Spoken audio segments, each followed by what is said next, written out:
Welcome, traveler. Imagine you stand before a great open hall that stretches endlessly in all directions. The floor beneath your feet is glowing with starlight, each step sending ripples glittering across the constellations. Shelves rise clear past where the eye can see, but they are not made of wood or stone. They are not holding mere dusty scrolls, not bound by paper, not even by time. They are but currents of light, flowing like rivers that sparkle with memory, woven from thought, feeling, and intention, breathing with the pulse of all creation. Cascading pillars of light resemble magical scrolls unfolding by themselves, their words ablaze with song and color. The air itself seems to hum, thick with a meaningful silence. You are not here by accident. You are here because the most ancient part of you has always remembered this place. So, even if you don't consciously remember yet, welcome back to the Akashic Library. Once again. Throughout time, humanity has whispered of these records, as it is said they hold the memory of every thought, word, and action across every lifetime, inscribed, not as words, but as living light. The Sanskrit word Akasha means ether, which is defined as the vast space and subtle elemental field from which all things arise and to which all things return. The Vedic seers described it as the canvas of existence itself, the canvas on which the silent witness of every event that has ever occurred throughout life is painted upon. The Gnostics spoke of the treasury of light, where the soul's journey was mirrored. There, angels of memory guarded luminous books that held each spark's origin and destiny. In Egypt, priests spoke of the Hall of Ma'at, hinting at where truth and memory were weighed. In the Theosophical tradition, it was named the Akashic Records, a living library carrying the complete, most accurate history of the world through its living frequencies and vibrations. But the library is not just a carrier of history. It is a map for transformation as well. Although its name across ages differs between diverse cultures, Hindu, Gnostic, Hermetic, even indigenous traditions, the message remains the same. Nothing is truly lost, for all is recorded, and the universe remembers everything.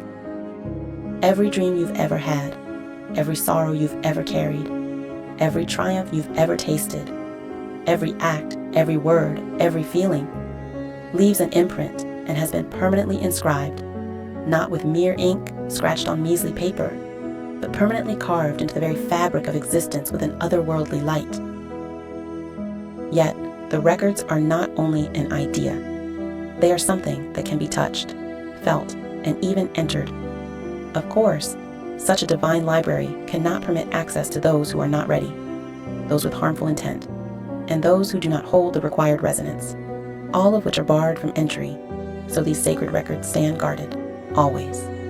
For there dwell the keepers, beings of immense light and silent strength. Some appear as scribes, carrying quills of starlight in their hands, inscribing the unfolding of lives. Others appear as guardians, radiant and immense, even dragon-like in their majesty, ensuring that all sacred records are approached with reverence. At the center of it all stands Akasha herself, her presence so indescribably vast, crystalline, and infinite that many could not fathom, for she is the very essence of living memory, her voice akin to pages flipping through the ether itself.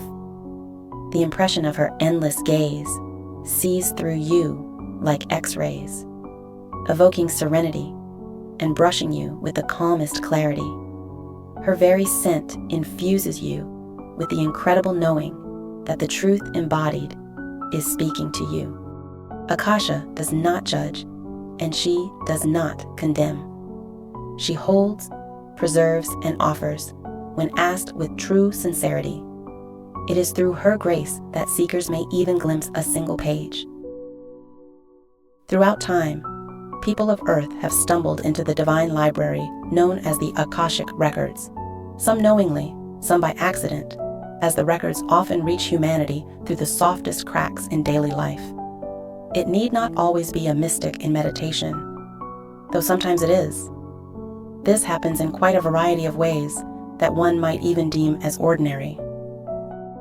A child dreams of flying high above the earth and awakens from sleep with images heavy with meaning, recalling details of a life she had forgotten she lived, yet the records confirm it. Children are among the purest vessels of these encounters. Their play can suddenly shift into reenactments of forgotten ages. They draw temples never shown to them, or speak words in languages their families do not know. They are not inventing, they are remembering. Such is the innocence that unlocks resonance. A mother may cradle her child, humming to them when she suddenly realizes she has sung that same lullaby in another age, to another child with another name, and yet the love feels exactly the same. This is a brushing into the records.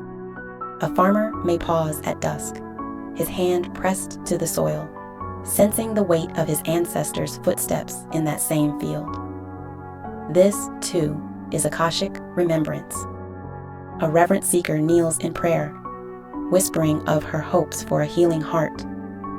In the still quiet, she senses a voice, gentle, loving, undeniable, telling her not only the cause of her pain, but the way through it. Many may see this memory of love not so much as a library, but more as the living blueprint of creation itself, with endless gleaming, colored threads weaving themselves into a grand tapestry of life in real time. Each and every decision in each and every life designing intricate patterns with unimaginably precise detail. Sometimes, the records may even arrive as fragmented grief.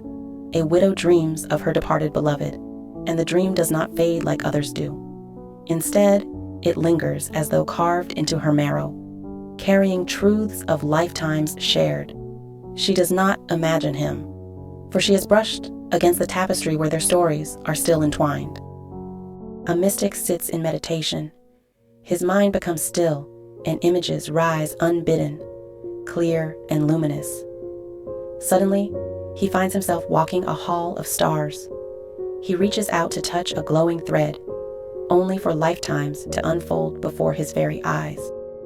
And yes, some are indeed even called by crisis. A soldier, drowning in regret, may hear a voice whisper that a single action does not define his life. This voice steadies him, pulls him back from ending his life. He believes it to be his conscience, yet it was the library speaking through his soul, reminding him of the greater arc his journey holds. Encounters are not always gentle, but they are always merciful. You may recognize their presence by a distinct feeling, a vast stillness, a sense of being surrounded by light, an unshakable awareness that you are not envisioning, but recalling. Some describe hearing words or frequencies, some see shapes or images, and others simply know or feel it through intuition. Regardless, the form that the records take is much less important than the resonance of them. The very sense of deep, undeniable truth coursing through you. There are those who train as readers or keepers, opening the records through prayer, ritual, or intention. But in truth, the Akashic records cannot be forced open. They open by resonance. The key is not power, but purity, not control, but intention. When one seeks the records for love, for healing, for truth, then, and only then, will they answer. So, you may ask, what good is a grand, heavenly library if its doors remain locked? The Akashic records are not for curiosity alone. They are divine mirrors for the soul. Such mirrors, protected by divine timing, offer gifts of reflection, mirroring back souls' journeys, showing not only where they've been, but what they yet can achieve. Here, one may trace a wound carried across lifetimes. By naming it, they can begin to release it, finally laying it to rest.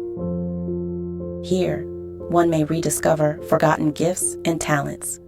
An artist's hand, a healer's touch, a voice that once spoke with courage, now waiting to return. Here, one may observe the interconnected ripples of their choices, how healing in one life brings a healing flow to many more to follow, not only for themselves, but outward into the collective. The Akashic Records exist not to dole out punishment, as a court often does.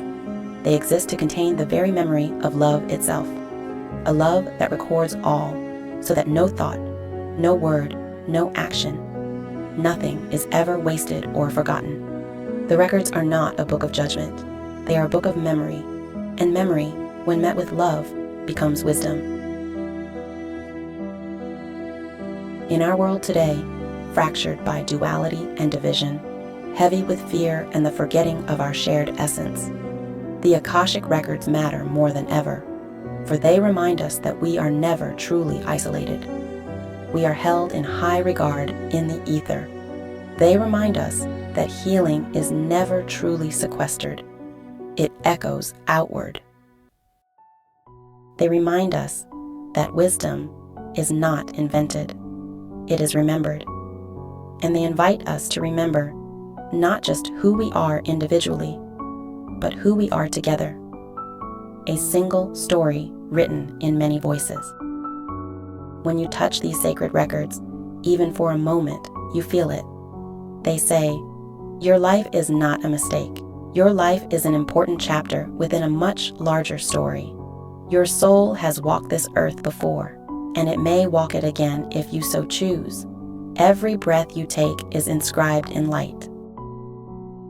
Now take a deep breath with me, for what comes next is important, and I wouldn't want you to miss it. What follows next comes from the guardian of the records of all, Akasha herself. She has a message for you. Yes, you. So please listen closely to what she needs to say. Dear child of Earth, know this. The library does not reside somewhere outside of you. It lives within the silence between your thoughts, in the memory carried by your soul. When you act with love, you are already writing a much brighter page. When you forgive, you erase nothing. Instead, you release the sting of wounding words. When you awaken, you will remember you are both the reader and the author. Beloved one, know this. My pages are not bound by distance. You need not ascend to a lofty realm to find me, for every heartbeat writes upon my light. When you laugh, it is inscribed. When you despair, it is inscribed, not to shame you, but to preserve the sacred wholeness of your becoming. Every fragment of you matters. When you forgive, you soften not only your page, but entire chapters across time. When you act with courage, you send ripples into the stories of your descendants. When you open to love, you turn the very paper of your life golden. These are not metaphors, my child. They are mechanics of soul. So when you stand in silence and breathe, do not ask, am I worthy to enter? Instead, ask, am I willing to remember? For worth was never the question. You have always belonged in the library.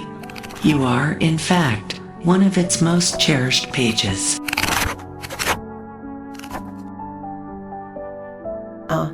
Yes. So remember, the Akashic Records are not a place you must travel far to reach, and they are not reserved just for saints or mystics. They are the field that holds you, even now. They are the breath of the universe, and each soul carries a spark of them within, around, and through. They live within the breath of the universe, and within the silence of your heart.